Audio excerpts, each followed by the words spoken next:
ایرانی صدر ابراہیم رسائی کی نماز جنازہ ادا کر دی گئی، ہزاروں افراد شریک۔ ہیلی کاپٹر حادثے میں جان بحق ہونے والے ایرانی صدر ابراہیم رسائی اور وزیر خارجہ امیر عبدالحنان سمات دیگر کی نماز جنازہ تہران میں ادا کر دی گئی اور اس موقع پر سروں کا سمندر دیکھا گیا۔ غیر ملکی خبر رساں کے مطابق ایرانی صدر ابراہیم رسائی اور ان کے ساتھیوں کی میتیں طیارے کے ذریعے تبریز سے تہران لائی گئی۔ ایئرپورٹ پر جان بحق ایرانی صدر کو گارڈز آف آنر پیش کیا گیا۔ ایرانی صدر کو آبائی شہر مشہد میں امام علی رضا کے روضے کے احاطے میں سپرد خاک کیا گیا۔ صدر ابراہیم رسائی اور دیگر کی نماز جنازہ سپریم لیڈر آیت اللہ خامنئی نے پڑھائی۔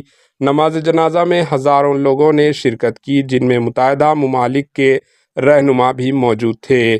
حماس کے رہنما اسماعیل ہنان بھی ابراہیم رسائی اور دیگر حاکم کی نماز جنازہ میں شریک ہوئے۔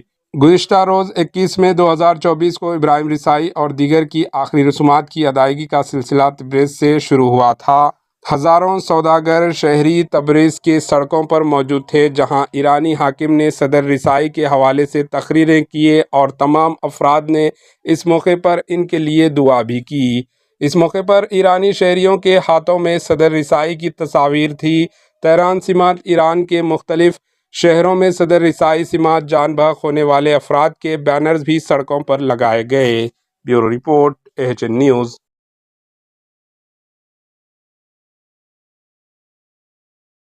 ہمارے AHN نیوز کو سبسکرائب کریے تاکہ آپ کو نوٹیفیکیشنز آتی رہے وقت پر۔